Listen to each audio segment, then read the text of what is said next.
Hello everyone and welcome to another incredible match from round 1 of this year's FIDE World Cup. It is Shixu Wang, Chinese International Master versus Leon-Luc Mendonca, Indian Grandmaster. We've covered Leon-Luc's games quite a few times. If you guys remember, last year he even won the Tata Steel Challengers, qualified for the main event, the Tata Steel Masters this year, where he did okay, but in the end, in the standings, he was second to last. He was 3.5 points away from the winners, Prague and Gukesh, but at that competition, 3.5 points is, quite a lot. That's basically the difference between drawing and winning 7 games. So it's at that level. I mean, it's 3.5 points is huge. But yeah, in this particular matchup, he's definitely the favorite. Can he win? Can he impose his will onto his opponent?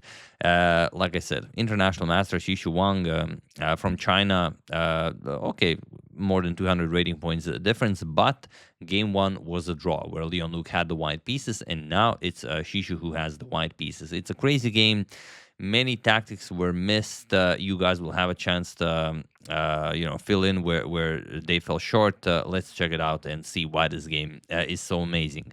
So Shixu with white opens with pawn to d4. Leon-Luc replies with knight to f6, and we have a pretty long series of moves that go right into theory. E6, knight f3, and pawn to b6. Leon-Luc goes for the Queen's Indian defense, and I know what you guys always say that I say in a situation like this, and you even want me to say it, but I'm not going to say it this video because I think I've said it plenty of times. But if not, I can always say it in the next one.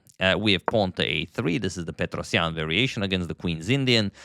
Bishop to b7, knight c3, and knight c3, and pawn to d5. So again, pretty standard stuff. We have captures, sorry, not e captures. We have knight captures on d5, and you would love to play e4, but black can simply capture on c3 and then pick up that pawn. So for the moment, it is e3, knight captures, b captures, and bishop to e7. All standard stuff, nothing new here. Bishop to b5 check, pawn to c6, bishop to d3, castles, again, still all theory. We have pawn to c5, the only move anyone ever played in this position because it just makes sense. And finally, pawn to e4. And this is what we get. You have the strong center for white. You have the fianchettoed bishop for black, and c5 pawn attacking the center. The developing moves are pretty standard. Here, many moves have been played. C captures on d4 has been played. Queen c7, knight d7, knight c6. So black can choose how to develop here. We have queen to c7, and now already comes a very interesting moment in the game. If you look at the time, Shixu Wang full time, so he blitzed everything out. He's playing straight out of preparation, and Leon-Luc already spent some 8 minutes getting here. But okay, you have to recollect. You know this position, and there are some games that read this position. For example, queen t2 is a known move, rook t1 is a known move, but the move that Shixu Wang played is a new move. So already as of move 13, we have a completely new game, and that is pawn to h4. And you might be thinking, okay, he really prepared, he surprised his opponent, but no, for this pawn to h4 move, he burned half an hour off his clock. So this is the first moment where he actually thought about the position and just burned half an hour off the clock. So it's a very, very strange moment. They are both within theory, and especially the player burning no time reaches a position that has been seen before and then just burns half an hour on the move that was never played before. So, I mean, it's just weird. But okay, pawn to h4. It is one of the top moves recommended by the engine, so why not? Okay, we have rook to d8. Makes sense. The queen is on d1. You're preparing to open up the center. Queen e2, getting the queen out of harm's way. And pawn to h6. We have bishop to b2, knight d7, and rook a to d1. We have rook a to c8 and rook f to e1. So we can say that both players have completed development. Now it's time to find a game plan. And we have knight to f8. You know that this knight is excellently placed on f8, as this bishop is coming to c2 or b1. Queen comes to d3, e5 will be played, and you have to have that h7 square covered. Otherwise, you're going to have to ruin your position with moves like g6 or f5. Okay, so knight f8 makes perfect sense. We have pawn to h5, grabbing more space on the queen side. King side also makes sense. We have bishop to f6, putting more pressure on the center, and bishop to b1. Okay, rook d7, preparing to double up on the d file. Pawn to e5, attacking the bishop, bishop e7, and now knight to d2. e4 square has been freed, so the knight might come to e4. We have pawn to f5, and if you don't want this bishop to be somewhat useless, you have to capture on f6 via en passant. So captures, we have bishop captures, and knight to e4, attacking the dark square bishop. So bishop captures, yes, this bishop is strong, but so is this knight. You have to make some concessions, captures, and now as the knight here is doing a wonderful job keeping the queen and bishop at bay, just rook cd8, going after the d pawn, and it's time to, continue piling up. So how are you to do anything about this position as white? Well, Shixu does a wonderful thing. He plays bishop to a2. Which says that, okay, that e6 pawn is weak and our bishop isn't really doing all that much on b1. So a2 is definitely the square for this bishop where you will be able to maximize its output. Okay, c captures on d4. We have c captures and the rook to d6. Just adding a defender, and then you're going to continue piling up on the d pawn. And rook d3.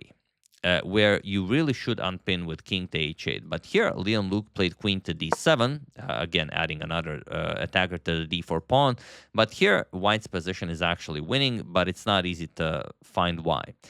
You are always welcome to pause the video. I can never stop you to do that, but it's not easy. Otherwise, both of them would have seen it.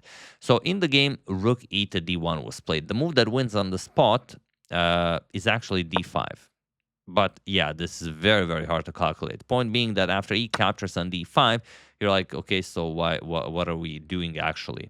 The trick is bishop captures on f6. And you might be thinking, what kind of a silly move is that? Our queen is saying, well, no, it's not. There's the bishop pinning the d pawn.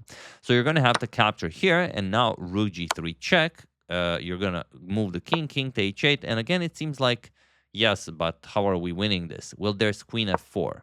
And there's not all that much you can do here. f5, okay, you defend, but now queen e5 check, king h7, and bishop b1. The bishop returning to the square where it was sort of useless now is completely winning, and there is no defense against bishop captures on f5. That's just game over. So that was the way to do it. But yeah, you have to calculate, and already with very little time on the clock. So rook e to d1, just adding another defender to the d pawn, and now queen to b5. Again, unpinning with king to h8 was the way to go. And okay, you're attacking the bishop on b2. So bishop to c3, much better than bishop to a1, as you are also preparing that bishop to come to b4, put pressure on the rook moves, you eliminate the knight, you win the h7 square, then you bring the bishop back. So a lot to work for here, but you get the idea. Pawn to a5, stopping bishop to b4. Otherwise, maybe queen captures on h5 would have definitely been a move, but you cannot allow bishop to b4. And now pawn to d5. The only move that allows white to fight for the win, because even though, yes, our good friend the engine will say, yes, it's winning, as you've seen, it's not easy to fully calculate that. e5, we have pawn to a4, chasing away the queen back to e8, and the bishop to b2. Okay, we have queen captures on h5 and the bishop to a3. This is how you win this diagonal, even though you do not have access to the b4 square. And the problem is, if you move the rook, let's say this d6 with check, you move the king, and this is dead loss for black. The rooks are completely useless. The pawn is completely stifling black. And, you can just choose however you want to win this. You move the rook, so the queen cannot capture, and you go rook c3, rook c7, and that's basically it. So after bishop to e3, bishop to e7. Okay, Leon Luke says, I grab the pawn. I don't mind giving up an exchange. The bishop square is extremely powerful, so, we can capture on d6. At some point, we maybe kick away the queen from e4. We push e4. We free up the bishop. We checkmate the white king. So he does have a lot of counterplay here. But the rook c1, not interested in the rook right away. Knight to d7, now going for knight f6 to kick away the queen. And here comes a move that, again, it's not easy to spot. Again, you can always pause the video. I can never stop you. Pawn to f4 is very nice, but rook to h3. And that is the beautiful move. Like I said, this doesn't really do all that much. The knight just comes to f6, and then black probably survives, although it's hard to say. And if you go rook c7 right away, which kind of is white's idea this whole time, then the problem is, look at this. Bishop to f8. Okay, you capture, let's say captures, and now you go rook h3. Seems like it's the same idea, but it's not due to queen d1 check. And that's why you had to avoid all of this by playing rook to h3 first. And now after king h2, look at this. Knight f6 attacks the queen moves, and now e4 check, and you resign here. There's nothing for you to do. g3, knight g4 check, king g2, queen f3 check, and now you just checkmate the... sorry, not that, but you queen h2 will be... queen to f1 will be checkmate, obviously. So after knight d7, rook h3 is the move you have to play, because you have to avoid black of having this option of playing queen d1. So queen g5, and now everything is working because there will be no check. So rook c7, and now black does not have all of the options that black had. Now if you try the same idea, bishop captures, and let's say rook g3, black does not have a good move. You just have to move, allow queen g6, or you keep control of g6, and then white just continues with black having zero counterplay. So after rook c7, we have queen to d2. Obviously, gaining control of the back rank is the way for black to play this. But now bishop b3. Yes, it does come with tempo, but white solves all of his problems by getting the bishop out of harm's way and controlling the entire back rank. So there are no checks. We have bishop to f8.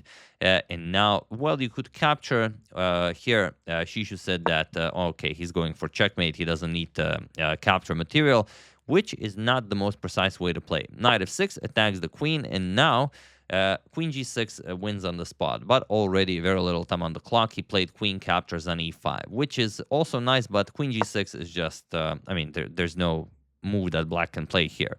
Whatever you do, let's say e4, you just go bishop captures on d6, and if he captures, you just eliminate the bishop here, and you just win the game. And all of the other lines are winning for white as well. But yeah, I mean, a little time on the clock, complicated position, very, very strong opponent. One tends to see ghosts. So queen captures on e5, we have rook to e8 and queen to f4, offering a queen trade. And here, capturing the queen maybe, you know, gives you a chance to survive. Something like queen captures, rook captures, you move the rook, and then after d6 with check, king h8, rook d4, you prepare to push the pawn. Maybe black can still survive. But here, queen e1 was played. This comes with check, king h2, and now rook to e4. And here, there is only one move that wins the game. But now Shixu doesn't find it. He plays rook back to c1, which is not the winning idea. The winning idea, believe it or not, is rook e3. And you're probably like, why? Well, because after rook captures and rook captures on e1, what do you play here? Of course, rook d8, you get the rook out of harm's way, and now bishop e7. Again, not easy to find. Bishop captures, you're going to play d6 with check. King moves, d captures on e7, and now once the king moves, you're gonna you cannot play bishop f7 right away because knight g4 check picks up the bishop, but you can move the king, king g1, and now either bishop f7, or if somehow black defends this, you can you know, go the other way around. Something, if the knight moves, then bishop d5, bishop c6, you kick away the rook, and then e8 just wins the game. But after rook e4, we have rook to c1, and now you can actually survive. Yeah, I mean, when you're the one fighting, it's not that easy. Queen to e2 was played in the game, which is a losing move. The move to actually continue playing this is, believe it or not, rook captures on f4.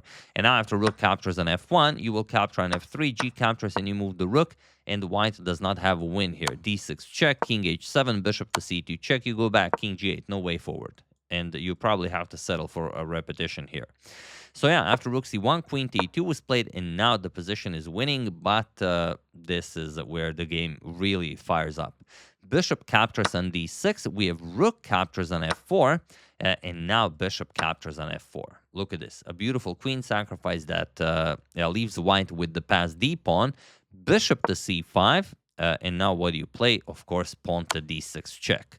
The king has to move, king to h7, rook to d1, nicely guarded by the bishop, preparing to advance the pawn to d7, knight g4 check, king to g3, and now knight captures on f2, d7, and knight to e4 check. We have king to h2 and bishop to f7, getting ready to give up the bishop for the pawn. Rook to e3, attacking the queen and the knight. Queen to h5 check. We have king to g1, and now queen to f5. Getting ready to give up the bishop for the pawn, and now d8 queen. Bishop captures, and now there's only one move that wins the game. Feel free to pause the video and win the game for Shixu Wang while I give you a couple of seconds. If you were able to do it, congratulations on not automatically playing rook captures on d8, because then you just lose the bishop on f4. And for those of you who just want to enjoy the show, it is bishop to c2. This is the winning move. So interestingly, how this bishop, just maneuvers b1, a2, b3, c2, and those are the winning moves this game. So it's like, I don't know. It just looks really awesome.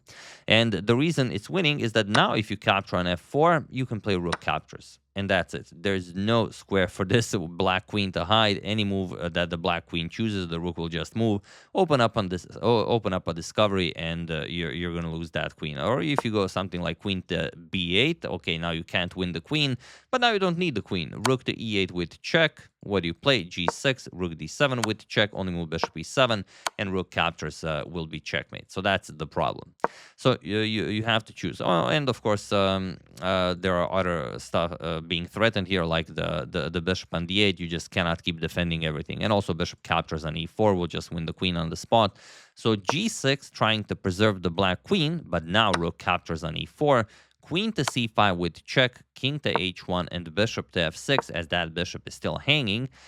Rook to d7 with check. We have bishop to g7, and now you can play many moves, but bishop to e5 ends the game on the spot. And he was in this position on move 57 that Indian Grandmaster Leon-Luc Mendonca resigned the game, as there is nothing more to be done here.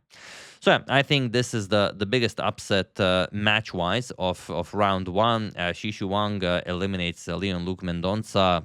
Definitely not an opponent to be trifled with, but yeah, he survived with black. He dominated with white, even though there were moments where he sort of dropped a piece once or twice. In the end, all that matters is who makes the last mistake, as they say in chess. But yeah, here you resign because once you capture or you do whatever, there's captures, and now windmill action commences. Rook to c7 check or whatever. You move the king g8, you pick up the queen, and now a few moves later, the black king will get checkmated. So yeah, brilliant stuff by Shixu Wang. First game we are covering by him, and what a game to cover, eliminating Leon-Luc Mendonca from the World Cup. Brilliant stuff, and well, we're all waiting to see what he will do in round two, because every game you win gets you closer to qualifying for the FIDE Candidates tournament. So it's not out of the question. It's a long way off, but it's not out of the question. So I really hope you guys enjoyed that. I would like to thank Francesco Corradi, Uzi Shale, Francisco Santana, Deepak Gangadaran, and Eddie Sphere for contribution to my channel. Thank you a lot. I really appreciate it. As usual, you can check two of my previous videos here. Thank you all for watching, and I will see you soon, continuing to check up on your wonderful suggestions and whatever else happens in the chess world. Thank you all. I will see you soon, and have an excellent rest of your day. And if you still haven't, download Lotus Chess. It is the best way to learn chess ever. See you soon.